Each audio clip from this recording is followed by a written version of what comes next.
नमस्कार। Morning bulletin में आप सभी का स्वागत है और मॉर्निंग में हम उन तमाम बड़ी खबरों का विश्लेषण करते हैं, जो आज की सबसे बड़ी खबर होने वाली है और हम आपको बताने की कोशिश करते हैं कि आज वो बड़ी खबर क्यों है और वो दिन भर क्यों बड़ी खबर रहने वाली है और आप तमाम टीवी चैनल्स, अखबारों में आप उस खबरों की सुर्खियों को बनते हुए आप देखते हैं और आप हमारे जो डिजिटल चैनल है, जो हमारा यूट्यूब चैनल है, आप द इंडिया प्लस न्यूज़ पे सबसे पहले उन खबरों को देखते हैं और हम आपको बताते हैं कि आप लगातार दिन भर और इससे आगे भी जो है इस खबरों पे आप को नज़र बनाए रखने की ज़रूरत होगी और हम भी नज़र बनाएँगे और आपको पल-पल की खबर बताते रहेंगे। और अगर आपने हम कार्यक्रम की शुरुआत करेंगे, अगर आपने हमारा YouTube channel the India plus news subscribe नहीं किया है और द बिहार प्लस न्यूज़ को सब्सक्राइब नहीं किया है, तो आप यूट्यूब चैनल को जाकर के सब्सक्राइब कर सकते हैं और जो हमारे फेसबुक पेज है, ट्विटर पेज को भी जो है आप फॉलो कर सकते हैं। और आज हम लौटते हैं अपने मुद्दे पे। आज जो सबसे बड़ी जो खबर है, वो मैं बताऊँ, वो आज हम जिन 5 खबरों को विश्लेषण करेंगे, उसमें सबसे बड़ी जो खबर है, वो राजस्थान से जुड़ी हुई खबर है। राजस्थान का ये संकट जितना लंबा खींचेगा, वो समझिए वो राज और सस्पेंस उतना ही गहरा होता जाएगा। हम इसको लेकर के पूरी देखेंगे, विश्लेषण करेंगे कि कौन सा खेमा क्या कर रहा है। हाई कोर्ट मामला पहुंच गया है, क्या हाई कोर्ट के बाद सुप्रीम कोर्ट मामला पहुंचेगा? और उसमें जो है इसमें बात निकल के ये भी आ रही है, कुछ लोग ये कह रहे हैं कि बीजेपी की जो वसुंधरा राजे सिंधिया है, वो खुद नहीं चाहती थी कि सचिन पायलट को ज्यादा तवज्जो मिले, वो वहां के सीएम के कुर्सी तक पहुंचे। तो इस तमाम तरह की बातें हैं, इसकी हम चर्चा करेंगे। दूसरी बात क्या है, आज जो है हम आपको लगातार बताते रहे हैं कि आज जो हमारे रक्षा मंत्री हैं, उनका फिर से आप देखेंगे चीन के साथ जब से मुठभेड़ हुई है 15 मई के बाद, आज जो हमारे रक्षा मंत्री हैं राजनाथ सिंह, उनका जो है आप आज देखिए कि लेह दौरा फिर से हुआ है और उनके साथ जो सेना के जो सेनाध्यक्ष हैं एमएम नरवणे, वो भी गए हैं साथ में। इसका क्या महत्व है? क्यों उन्हें दोबारा वहां लेह और लद्दाख की यात्रा करनी पड़ी है? क्या आखिर वहां दिक्कत आ रही है? क्या कुछ तैयारियों का जायजा लेने के लिए गए हैं? हम इसकी चर्चा करेंगे और हम देखेंगे कि इसके बाद हम बात करेंगे कोरोना की बात करेंगे। और आज मैं बताऊं कि जो कोरोना के जो आंकड़े आने वाले हैं, अब हम लोग 10,000 के क्लब में शामिल होने जा रहे हैं। ऐसी जो है उम्मीद जताई जा रही है कि जो आंकड़े आएंगे और उसमें हम लोग 10 लाख के पार जो है हम पूरे देश भर जो हमारा आंकड़ा होने वाला है, वो 10 लाख का पार होने वाला है। और इसके बाद जो सबसे बड़ी खबर अब जो बनने वाली है, आप देखेंगे वो राम मंदिर को लेकर के बनने वाली है। सुप्रीम कोर्ट के फैसले के बाद वहां पे जो है ट्रस्ट का निर्माण किया गया है और उसके शिलान्यास की तैयारी चल रही है, उसकी बैठक होने वाली है और उस पे क्या कुछ होने वाला है, इस पर हम आपको बताएंगे और उस पे आपको हम पूरी डिटेल की जानकारी बताएंगे। और उसके बाद लेके चलेंगे आपको बिहार, और आपको मालूम है कि बिहार में 200 मान करीब 250 करोड़ का जो पुल 8 साल से जो सपने पले और वो 8 साल के उसके सपनों को बुनने के लिए 250 करोड़ से ज्यादा जो है उसमें लागत आई, लेकिन वो सिर्फ 29 दिन में वो सपने कैसे बह गए और उसको लेकर के लोगों का क्या, जो वहां की जनता का क्या जो है, आप समझे कि किस तरह के वो सपने टूट रहे हैं विकास को लेकर के, हम उसकी बात करेंगे। तो ये हमारे आज की जो सबसे बड़ी खबर है, इन तमाम खबरों का विश्लेषण करेंगे हम अपने नए अंदाज में।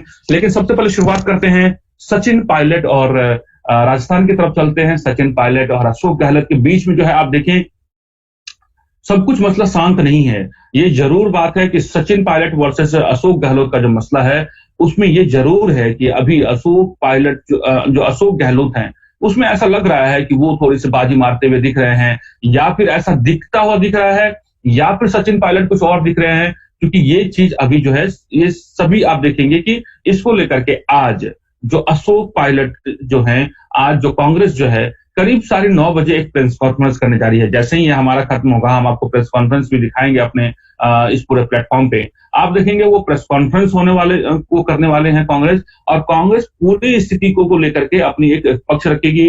वो ये दावा करेगी, और जो होगा मैं आपको बता दूं, वो दावा करेगी कि हमारे साथ जो है बिल्कुल समर्थन है, हमें कहीं से भी कोई घबराने की जरूरत नहीं है। आपको मालूम है कि जो राजस्थान में 200 विधानसभा वाली राजस्थान है, वहां पर जो है वो 101 विधायक चाहिए सरकार बनाने के लिए। और अशोक पायलट ये दावा कर रहे हैं कि वो उनके पास जो है वो 102, 106 के आसपास का वो दावा कर रहे हैं। और ये पत्र जो है उन्होंने, आपको मैं बताऊं कि जो वहां राज्यपाल है उनको उन्होंने सौंप दी। दूसरी आज घटना क्या होने वाली है राजस्थान में, आपको बताऊं, ये हो सकता है कि आपको मालूम है कि सियासत की जो राजस्थान की जो जंग है, उसका ये मामला जो है कोर्ट पहुंच गया है।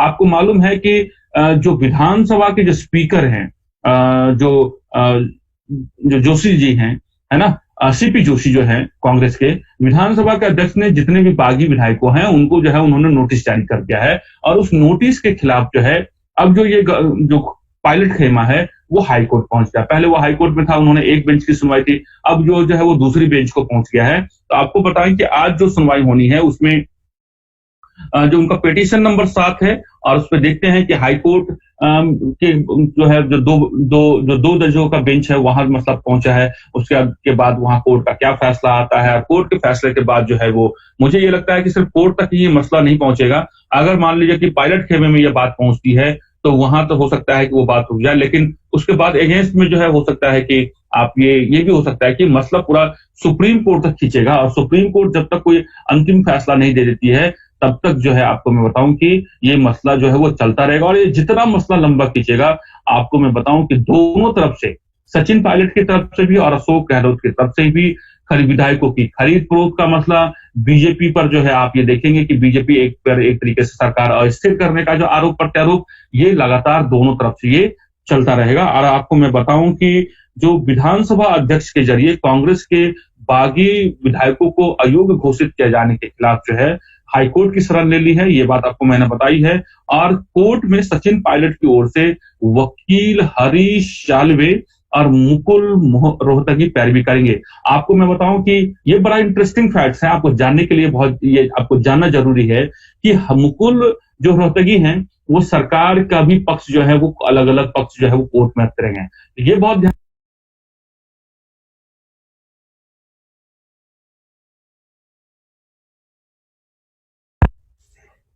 और हरीश साल्वे भी आप देखेंगे कि कई सारे मुद्दों पे सरकार का पक्ष जो है वो रखते रहे हैं। तो ये दोनों जो आपको मैं बताऊं कि जो वकील जो सचिन पायलट की तरफ से जो वकील पैरवी करने वाले हैं, आप उनकी तरफ ध्यान रखें तो आपको बहुत कुछ इशारा समझ में आ जाएगा कि हरीश साल्वे और मुकुल रोहतगी का बीजेपी से बहुत अच्छे संबंध है।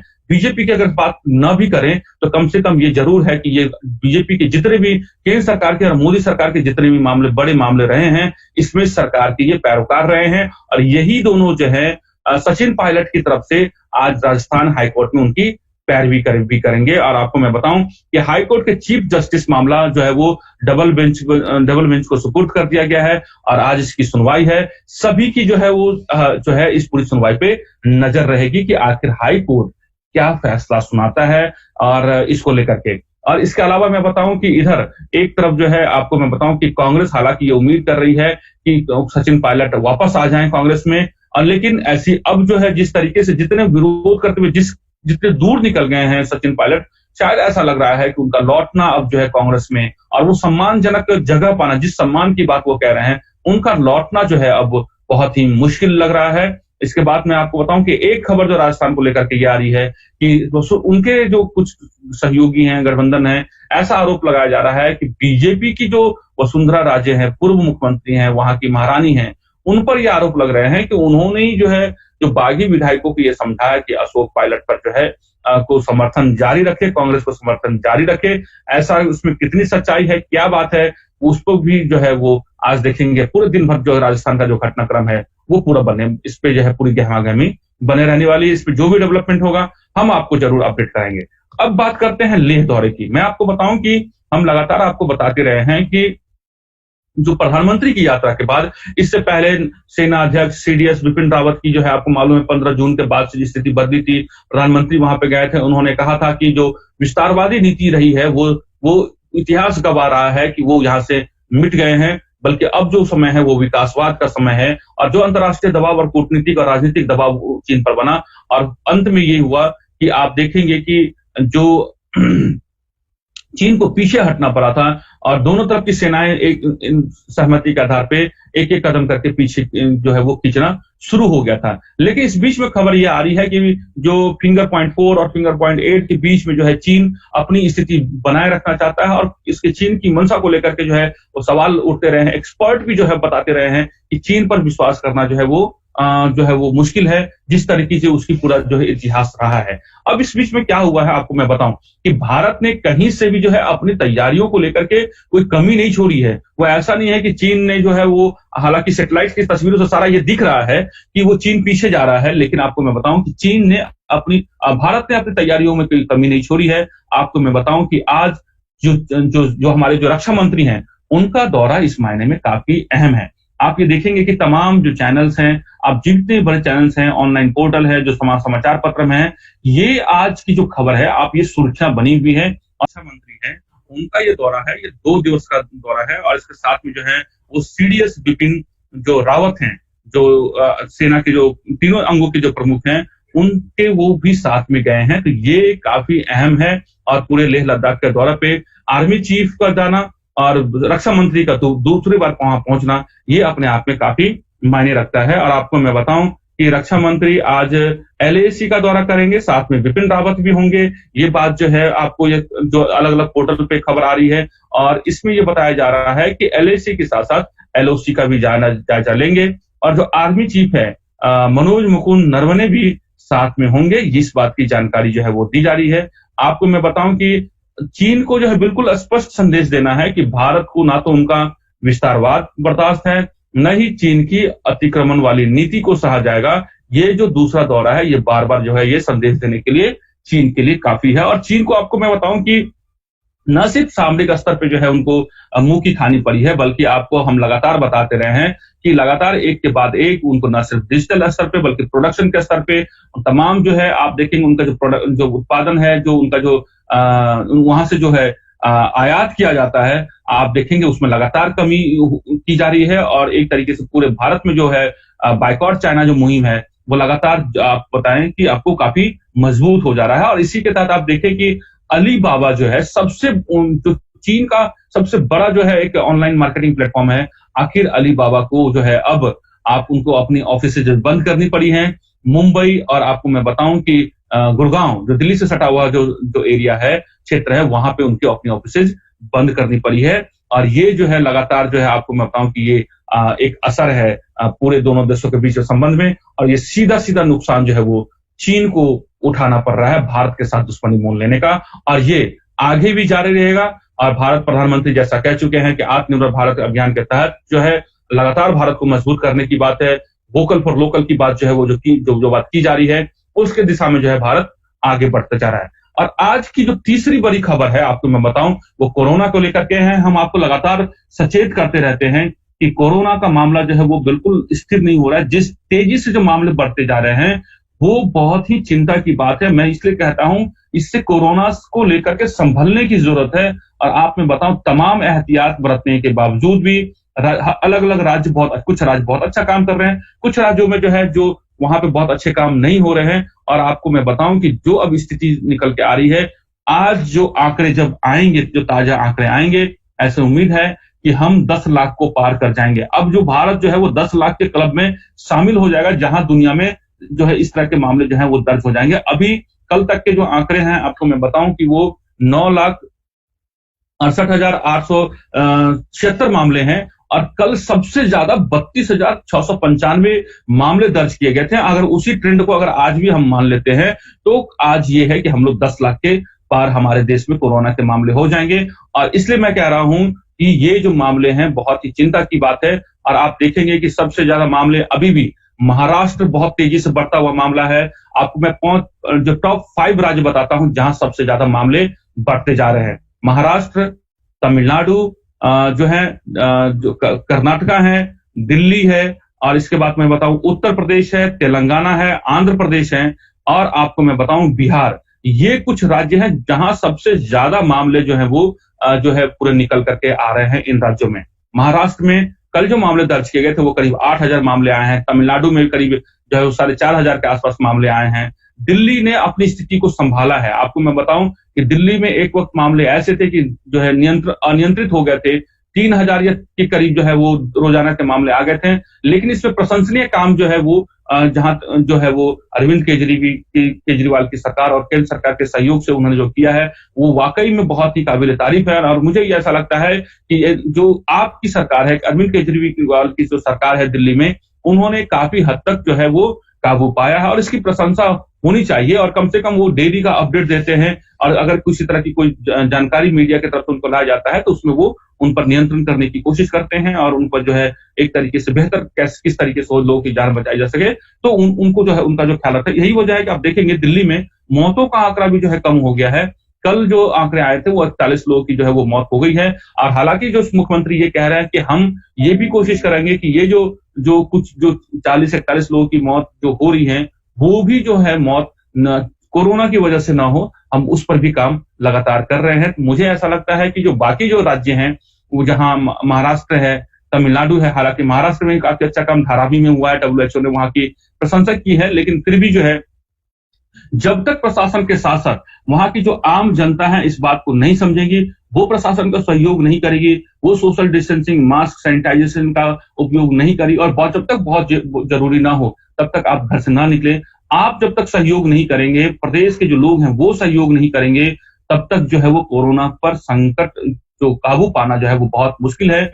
लोग पहले से लापरवाह हो गए हैं अनलॉक 2 के बाद जो है और यही वजह है कि इतने सारे मामले दर्ज हो रहे हैं और आपको मैं बताऊं कि एक्सपर्ट डब्ल्यूएचओ से लेकर तमाम लोग ये कह रहे हैं कि अभी जो है कोरोना का पीक आना बाकी है और आप ये देखिए कि उसी तरीके की तरफ जो हम बढ़ते जा रहे हैं और अब जो मामले आ रहे हैं देश में वो 30,000 से ज्यादा जो है मामले जो है वो अब रोजाना जो है अब दर्ज होने लगे हैं। कल तो 32,000 के आसपास जो है मामले पूरे देश भर में दर्ज किए हैं। अब ये देखना है कि नया जो डाटा आता है वो कितने हैं। इसमें कई सारे मामले ऐसे होंगे जो दर्ज नहीं भी हो पाते होंगे, लेकिन आप ये समझिए कि जो दर्ज होने मामले इतने हैं और ऐसे बहुत सारे मामले हैं जो अभी भी जिनकी जो जांच नहीं हो पा रही है बहुत तेजी से और वो अभी भी मामले रह जाते होंगे। तो ये आपको जो है पूरी स्थिति है। बिहार में मैं बताऊं कि बिहार को लेकर के मैं इसलिए कह रहा हूं कि वहां पर भी जो है जो अब आंकड़े हैं 13,128 मामले हैं।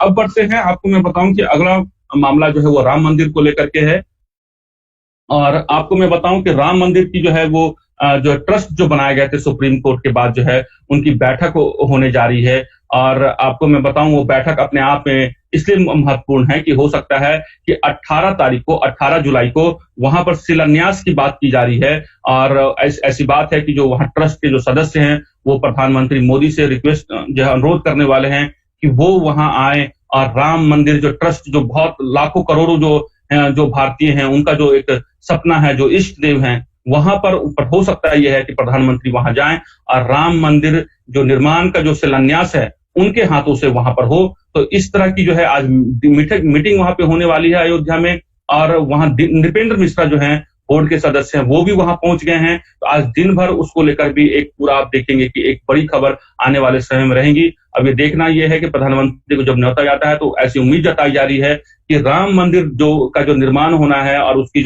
उनका जो शिलान्यास होना है तो प्रधानमंत्री वहां मौजूद होंगे और ऐसी उम्मीद है कि 18 जुलाई को जो है प्रधानमंत्री वहां पे शामिल होंगे। तो एक लंबे समय के बाद जो है कानूनी लड़ाई के बाद और सुप्रीम कोर्ट के फैसले के बाद आखिर वो समय आ गया है कि जब राम निर्माण की जो शिलान्यास है उसका जो है अब वो तिथि जो है वो नजदीक आ गया है और देखते हैं कि दिन भर जो आज किस तरह की जो आज बोर्ड में जो बैठक होने वाली है उसमें किस तरह की बातें निकल कर आती है। ये आज दिन भर की बड़ी खबर बनी रहने वाली है। और आज की जो अंतिम खबर मैं बताऊं जिसका विश्लेषण मैं करूं बिहार को लेकर के है। आपको मालूम है कि बिहार में जो पुल है, आपको मैं बताऊं कि एक 8 साल से सपने जो हैं पूरे आसपास के जितने भी इलाके के लोग हैं उन्होंने एक सपना देखा और सपने के बाद जो है आपको मैं बताऊं कि एक पुल का निर्माण होता है और मुख्यमंत्री जो नीतीश कुमार हैं जो विकास पुरुष कहलाते हैं और उनको विकास पुरुष कहलाने में अच्छा लगता है। उनको ये कहते हैं कि जो बिहार है जो वो लगातार जो है वहां पर जो है विकास हो रहा है और विकास किस तरह का विकास हो रहा है वो हम देख रहे हैं। बिहार के लोग 2 मोर्चों पे लड़ाई लड़ रहे हैं। एक तो कोरोना को लेकर के लड़ाई, वहां पहले के जो वहां पे जो है रोजगार को लेकर के तो वहां के जो युवा हैं और जो वहां की जो इंफ्रास्ट्रक्चर है वहां पे जो उद्योग धंधे नहीं है उसकी लड़ाई तो लड़ ही रहे हैं वहां के लोग। लेकिन अब जो है मौजूदा दौर में कोरोना को लेकर के जो है लड़ाई लड़ रहे हैं। लेकिन अब मानसून के दौर में लोग किस तरीके के वहां जीवन यापन करने के लिए मजबूर हैं वो आप तमाम चीजें देख रहे हैं। वहां पर कि हर जगह से चुनौतियों की खबर आ रही है, घर बाढ़ में डूबे हुए हैं, जो प्रशासन किस तरीके से वहां पर आप देखेंगे किस तरीके से प्रशासन काम कर रहा है, लगातार उस पर उंगली उठ रही है। ऐसा है कि जो मुख्यमंत्री को सरकारी आवास से बाहर निकल करके प्रशासन को और ज्यादा चुस्त दुरुस्त करने की जरूरत है, ताकि जो है वो बिहारियों और बिहार के सपनों को मरने से रोका जा सके। ये बात समझनी चाहिए और ये बात जरूर उन तक भी पहुंच रही होगी। लेकिन आखिर नीतीश कुमार इतने चुप से क्यों हैं? क्यों किसी भी मसले पर बहुत खुलकर नहीं बोलते हैं, या किसी चीज को लेकर के जो बिहार वासियों की जो उम्मीदें उनसे हैं, आखिर 15 साल से वो सरकार में हैं, और क्या ये इस बात को लेकर को निश्चिंत हैं? ये दिन भर जो है वो बड़ी खबर आज बनी रहने वाली है। तो आज के सुबह सवेरे के बुलेटिन में बस इतना ही। मुझे पंकज हरिकुमार को इजाजत दीजिए। फिर हम इन तमाम खबरों को लेकर के शाम में हम उपस्थित होंगे। अगर आपने हमारा चैनल को सब्सक्राइब नहीं किया है और हमारा ये अंदाज आपको अच्छा लगता है, तो आप जरूर इसको सब्सक्राइब कीजिए और ज्यादा से ज्यादा शेयर कीजिए। मुझे पंकज हरिकुमार को इजाजत दीजिए। नमस्कार।